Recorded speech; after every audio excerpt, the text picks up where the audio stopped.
Alors, il faut s'entraîner, oui, mais on a peur, en fait. C'est ça le problème. Mais la peur, c'est bien. Ah. La peur, c'est bien. C'est comme C'est les bien. autres. C'est comme les autres émotions. Si elle existe, c'est qu'elle a une utilité. Et en l'occurrence, la peur nous permet de ne pas faire n'importe quoi. Tant mieux que l'homme préhistorique ait eu peur. S'il n'avait pas eu peur, il serait allé faire des guili-guili aux gros tigres, aux dinosaures. Enfin, que les dinosaures n'existaient pas, mais a priori, si je me souviens un peu de mon histoire. Mais en tout cas, voilà, il se sauvait des bestioles, et heureusement qu'il se sauvait des bestioles. Heureusement qu'un gamin, il a peur de monter sur le toit ou de se pencher par la fenêtre de sa chambre. Tant mieux, ça nous évite de faire des trucs qui vont nous mettre en danger. Donc la peur, elle est plutôt intéressante. Après, ce qui est embêtant, c'est quand elle prend une ampleur qui fait que j'arrive même plus à sortir de chez moi. Oui, ça devient un blocage et une phobie, en fait. Voilà. Comme la peur de parler en public, il y a un réel blocage. Voilà. Comme la peur de son image. Si je suis dans le moment présent, la peur, elle n'a pas de raison d'exister.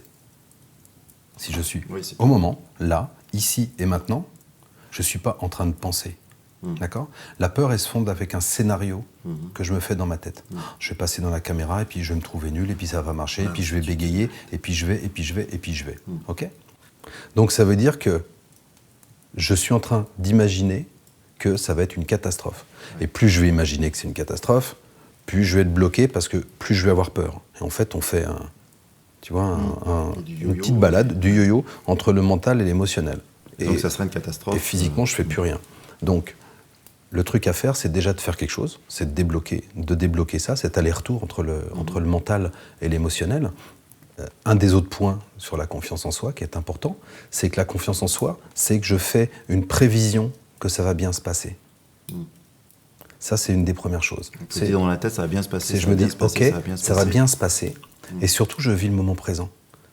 Si j'arrête de penser au futur et que je vis l'instant, je ne suis plus dans la peur, je suis dans le moment présent.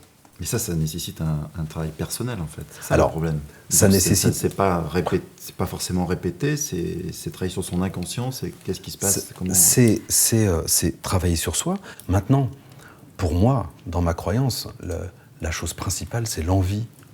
À partir du moment où j'ai envie, où je veux faire quelque chose avec amour, tu vois, l'amour de cette chose, si j'ai vraiment envie de l'avoir, mais je vais y aller.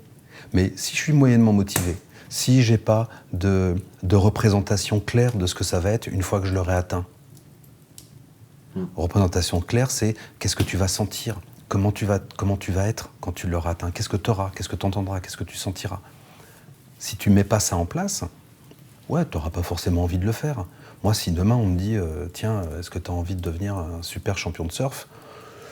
Je vais peut-être te dire, ouais, ça me branche, je vais essayer une fois, je vais me vautrer 2 fois dans l'eau, et puis je vais te dire, c'est bon, j'arrête, ça me saoule.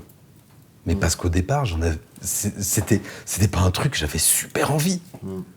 Et puis, surtout, pour certaines choses, travailler avec quelqu'un. Donc, moi, je vais parler un peu de ce que je fais, du coaching, mais c'est de travailler avec un coach. Parce que le coach, lui, a des outils qui vont te permettre de, toi, trouver tes ressources nécessaires pour que tu puisses y aller. Il ne va pas te dire forcément fais ça ou fais ça ou fais ça. Il va trouver ce qui va te plaire. Par exemple, il va te poser une question, il va te dire ok, comment tu pourrais faire là pour aller devant la caméra en t'amusant Tu vas réfléchir, je sais pas, tiens, j'aime bien raconter des blagues, je veux bien les raconter une blague. Ok, vas-y, on te filme, et va nous raconter une blague. D'accord, quelque chose qu'il sait faire, qu'il connaît, qui le passionne, dans ce cas, ça va le faire. Quelque chose qui vient de toi. Si tu demandes cette même personne de faire un truc, style présentation sur un sujet très sérieux, ça va la être première fois, ça va être plus compliqué. On va y aller par étapes. Un coach, c'est ça, c'est qu'il va trouver avec toi des choses que tu vas pouvoir faire et que tu vas pouvoir réussir. Okay ? Et plus tu vas réussir, plus tu pourras aller loin et haut. C'est pour ça qu'en coaching, on donne beaucoup de tâches souvent. Et les tâches qu'on va donner à faire au coaché, ce sont des choses où on est sûr que les premières, de toute façon, il va les réussir. Et la deuxième, et la troisième, et la quatrième. Et on va monter en intensité doucement. Mais quand déjà t'es allé, tu te dis, ouais, moi j'aime bien raconter des blagues, je suis bon en blagues. Ok, vas-y, va la raconter là, on te filme, mais on s'en fiche, tu t'occupes de rien, tu racontes une blague. Le mec, il va y aller, il va raconter la blague, tout le monde va se marrer, il va se regarder à la caméra après, il va faire, ah ouais, c'était marrant, en plus les gens se sont marrés. Bon, la prochaine fois, qu'est-ce que tu peux faire d'un peu plus compliqué, etc., etc. Ça veut dire que concrètement, ce travail, il est difficile à faire solo, personnellement. Il y en a qui arrivent. Il faut avoir de bonnes bases, quoi. Ouais, il y en a qui arrivent, il y en a qui vont tout seuls et qui se lancent parce que, on va dire d'une manière générale, ils ont quand même déjà une bonne estime d'eux et assez confiance en eux. Donc, ils vont y arriver tout seuls. Maintenant, quelquefois, ça va plus vite de travailler avec quelqu'un. Oui, c'est comme le sport, le piano. À un moment, le piano, je peux l'apprendre tout seul. Ouais, Ça va peut-être être un peu plus long parce qu'il y a des profs de piano qui ont des pédagogies que moi, j'ai pas. Voilà, ou des techniques plus rapides pour aller de là à là, ou qui vont être plus adaptées effectivement à toi qu'à un autre musicien qui est débutant. Donc ça, c'est le principe du coach. Le coach, il va s'adapter en fonction de la personne qui est en face. Parce que simplement, il n'amène pas ses solutions. Il aide la personne à trouver ses solutions à lui. Donc c'est vraiment notre job. Moi, je ne vais pas te dire, tiens, fais comme ça, fais comme ça, comme ça. Je vais t'amener à trouver que c'est comme ça qu'il faut faire pour toi. Ton travail de comédien, par exemple, c'est quelque chose que tu as fait auparavant? Tu fais toujours? Je suis toujours comédien. Le travail par rapport à un public, c'est aussi le même travail par rapport à une caméra. Bon, c'est peut-être pas la même approche, mais en tous les cas, il y a aussi ce travail sur sa personne. Et penser à tout ce qui se passe, en fait, dès l'instant où tu es vu par un public, donc dès l'entrée sur scène. Et comment tu prépares cette entrée en scène avant? Est-ce que c'est un peu le même processus? Les premières fois, alors là je vais parler pour moi parce que pour chacun c'est différent, donc je ne peux pas parler pour les autres, mais pour moi, j'ai vomi. Il paraît que oui, il y a beaucoup d'artistes qui ont... Brel vomissait avant chaque entrée en scène.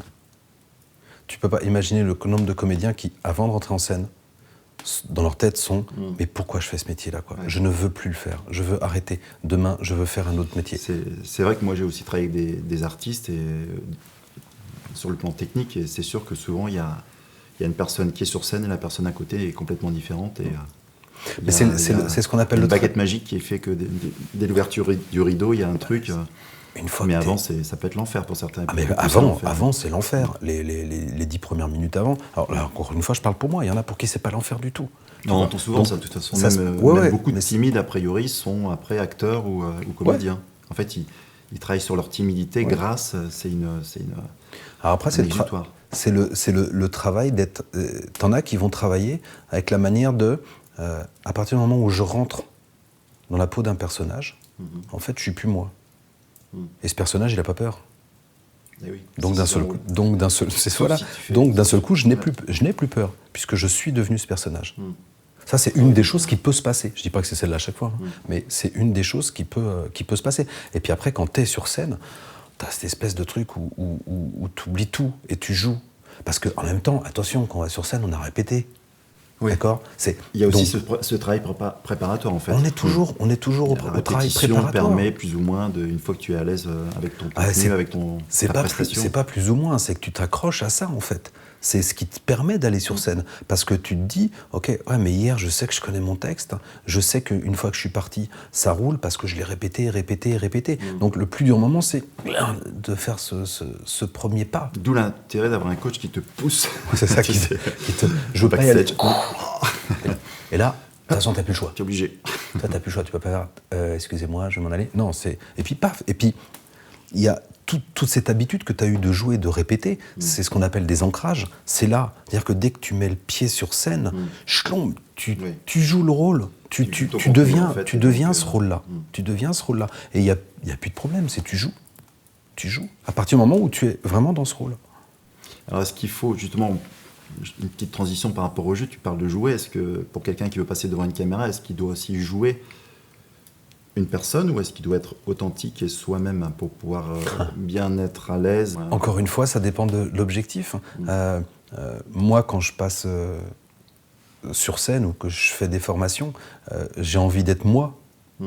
Tu vois, maintenant, je serai PDG. Le mec doit rentrer dans son rôle de PDG parce qu'il doit avoir une tenue de PDG.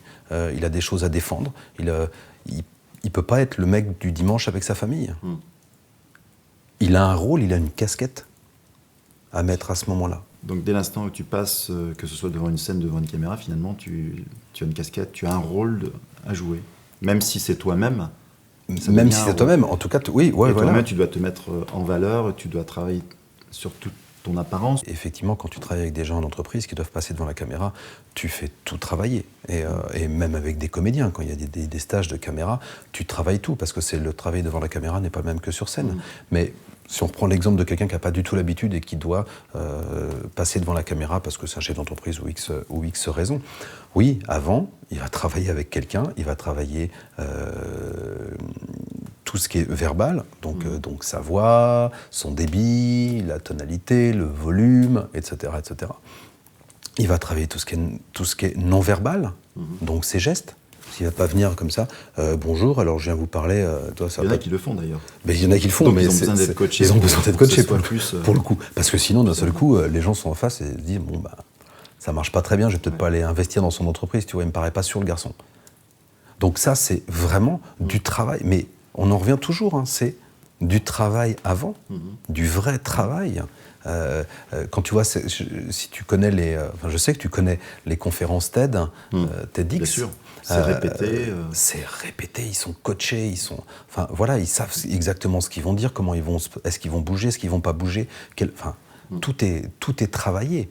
Après, tu as les gens qui ont l'habitude et qui n'ont plus besoin de travailler beaucoup en amont parce qu'ils ont l'habitude d'être devant le public et ils savent ce qu'ils ont à faire. Mais au départ, ouais, tu dois travailler tout ça. Steve Jobs, justement, qui travaillait toutes ces conventions, ces préparations, ces lancements de produits. À fond.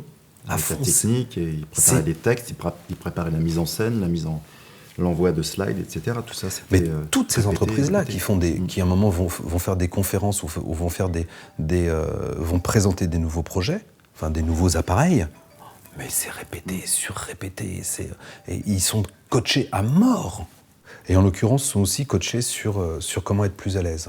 Et en fait, il y a tout un tas de petites choses à prendre en compte. C'est déjà, tiens, comment est-ce que je vais m'habiller d'une manière qui est agréable et qui fait que je me sens bien dans ces vêtements, tu vois.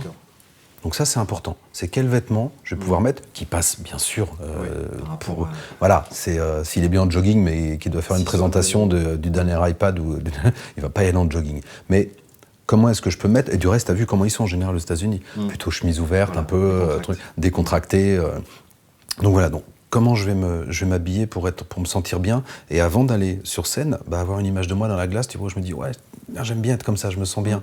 Je pense que je vais donner une bonne image. En tout cas, je m'en donne déjà une à moi. Il y a ça, il y a ensuite les mouvements. Tu vois, il y a un truc, nous, par exemple, qu'on travaille, c'est ce qu'on appelle la position d'excellence. C'est quelle est la position dans laquelle tu vas te sentir à l'aise. Par exemple, pour commencer une conférence. Donc ça, tu vas la travailler avec un coach. C'est-à-dire qu'il va te faire essayer plein de trucs. La position d'excellence. Ouais. Il va te faire essayer plein de trucs. Et puis à un moment, tu vas peut-être t'apercevoir que démarrer une conférence, par exemple, avec une main dans une poche, et puis un stylo dans l'autre main. Et ça, c'est propre à chacun, en fait. Alors ça, c'est chacun trouve la sienne. Comme ça. Chacun trouve la sienne. Donc une position qui soit OK pour les gens, c'est-à-dire que le coach, il va te dire, non, là, tu peux pas le faire, c'est pas possible. Là, tu peux pas commencer comme ça.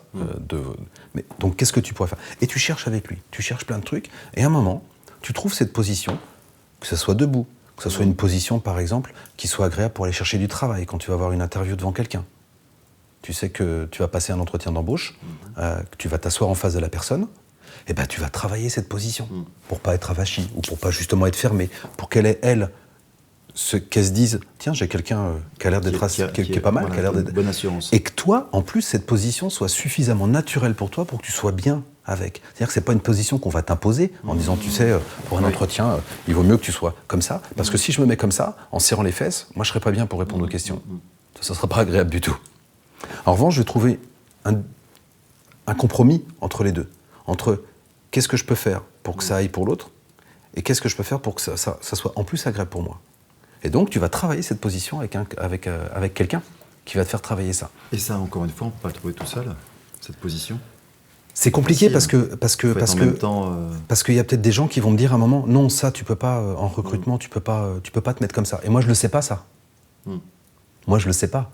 Il y a des gens qui ont l'habitude, si demain je vais présenter, je dois présenter mon stage sur la confiance en soi devant, encore une fois, 5000 personnes, il y a des gens qui sont spécialistes des conférences.